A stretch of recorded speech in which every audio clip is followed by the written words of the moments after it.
അതാണ് എന്ത് ഹീനമായ പരിപാടിയും CPM ചെയ്യും. ഹീനമായ എന്ത് ഏർപ്പാട് ചെയ്യും. കള്ളക്കത്താണ്. ഞങ്ങൾ DGPക്ക് പരാതി കൊടുത്തിട്ടുണ്ട്.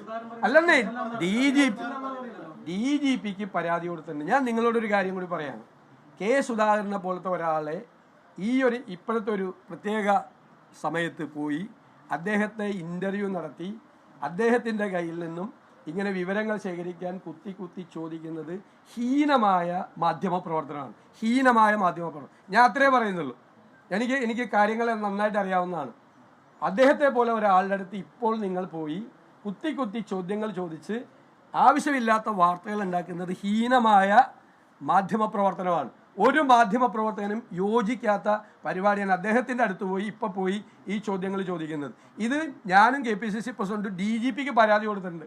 ഞങ്ങൾ കൊടുത്ത കത്താണെന്ന് പിണറായിയുടെ പോലീസ് അന്വേഷിച്ച് തെളിയിക്കട്ടെ. ഞങ്ങൾ എന്തിനാ കത്ത് കൊടുക്കണേ?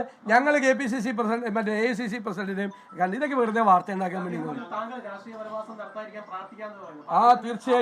തീർച്ചയായിട്ടും അല്ല. അദ്ദേഹം പ്രാർത്ഥിക്കാന്ന് പറഞ്ഞാൽ എന്താ? ഞാൻ നശിച്ചോണമെന്ന് പ്രാർത്ഥിക്കാന്നല്ലല്ലോ പറഞ്ഞത്.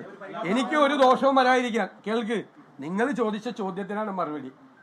VD സതീശൻ വനവാസത്തിന് പോകുമെന്ന് ചോദിച്ചാൽ അദ്ദേഹം പറയാ അതിനു വേണ്ടി അത് പോവാതിരിക്കാൻ വേണ്ടി അദ്ദേഹം എന്നോട് വിളിച്ച് ചൂടായ ആളാണ് ഞാനിത് പറഞ്ഞപ്പോൾ. കാരണം നീ അങ്ങനെ വൈകാരികമായിട്ട് പറയരുത്, നിന്നെ കേരളത്തിലെ കോൺഗ്രസിന് വേണ്ടാണ്, നീ അങ്ങനെ ഒരിക്കലും പറയരുത്, അങ്ങനെ രാഷ്ട്രീയത്തിൽ പറയരുത്, വൈകാരികമായിട്ട് പറയരുത് എന്നെ ഉപദേശിച്ച എൻ്റെ ജ്യേഷ്ഠ സഹോദരനാണ് അദ്ദേഹം. നിങ്ങൾ പോയി ഈ അദ്ദേഹത്തിൻ്റെ അടുത്ത് പോയിട്ട് നടത്തുന്ന ഇപ്പോഴത്തെ മാധ്യമ പ്രവർത്തനം ഞാൻ എൻ്റെ ജീവിതത്തിലെ ഏറ്റവും മോശമായ ഭാഷ ഉപയോഗിക്കുന്നു. ഹീനമായ, നാണം കെട്ട, മനുഷ്യത്വരഹിതമായ മാധ്യമ പ്രവർത്തനമാണ്. അത് അവസാനിപ്പിക്കണമെന്ന് ഞാൻ നിങ്ങളോട് പറയാം. അവസാനിപ്പിക്കണം. അത് മനസ്സിലാക്കിയാൽ മതി. അത്രയും മനസ്സിലാക്കിയാൽ മതി. ഇനി വേറെ ചോദ്യം ചോദിച്ചോ. അതൊക്കെ അങ്ങോട്ടും ഇങ്ങോട്ടും ഒക്കെ പറയുമല്ലോ.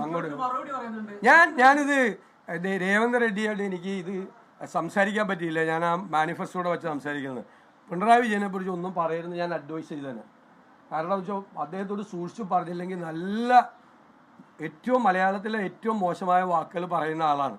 താമരശ്ശേരി ബിഷപ്പിനെ നികൃഷ്ടജീവി എന്ന് വിളിച്ച് TP ചന്ദ്രശേഖരൻ 52 വെട്ടുവെട്ടി കൊന്ന ചന്ദ്രശേഖരനെ കുലംകുത്തി എന്ന് വിളിച്ച ഇന്ത്യൻ പാർലമെന്റിലെ ഏറ്റവും മികച്ച പാർലമെന്റേറിയനായ NK പ്രേമേന്ദ്രനെ പരനാറി എന്ന് വിളിച്ച 50 വർഷം കൂടെ നടന്ന കമ്മ്യൂണിസ്റ്റിനെ പരമചെറ്റ എന്ന് വിളിച്ച് മലയാള ഭാഷയ്ക്ക് ഒരുപാട് വാക്കുകൾ സംഭാവന ചെയ്ത ആളാണ് പിണറായി വിജയൻ. എനിക്ക് രേവന്ത് റെഡ്ഡിയോടൊന്ന് അഡ്വൈസ് ചെയ്യാം. അദ്ദേഹത്തോട് ഒരിക്കലും പിണറായി വിജയനെ പറ്റി ഒന്നും പറയുന്നത് തിരിച്ച് നിങ്ങൾ ഭൂമി കേൾക്കാത്ത ഭാഷ ഒരു തമാശ എന്നും അദ്ദേഹത്തോട് പറയണം എന്ന് വിചാരിച്ചാൽ പറ്റില്ല.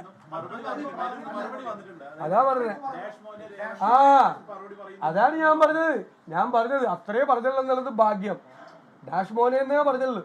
അതിന്റെ അർത്ഥം എന്താ? ഡാഷ് മോനെ എന്ന് പറഞ്ഞു കഴിഞ്ഞാൽ എന്താ അർത്ഥം? അതിന്റെ അർത്ഥം ഒന്നും കൂടി സമനില തെറ്റിയിരിക്കുകയാണ് പുള്ളിക്ക്. മൊത്തത്തിൽ ഒന്നും കൂടി തെറ്റിയ ഡാഷും കൂടി പുള്ളി പൂരിപ്പിച്ചാണ്. എന്റെ ദൈവമേ, കേരളത്തിൽ എന്തൊരു നാണക്കേടായ രാജ്യം മുഴുവൻ. ഈ കേരളം അപമാനത്തോടുകൂടി തലകുനിച്ച് നിൽക്കേണ്ടി വന്നേനെ. അതൊക്കെ ഞങ്ങൾ സൗകര്യമുള്ളപ്പോൾ ചെയ്തോളാം.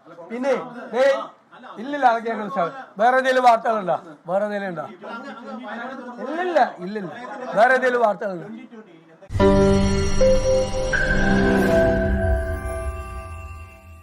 ലോകത്തെവിടെയായാലും ഏത് സമയത്തും 24 വാർത്തകളും ഓഗ്മെന്റഡ് റിയാലിറ്റി പാക്കേജുകളും എക്സ്പ്ലെയിനറുകളും വിശദമായി കാണാൻ ഞങ്ങളുടെ YouTube ചാനൽ നിങ്ങൾക്ക് സബ്സ്ക്രൈബ് ചെയ്യാം.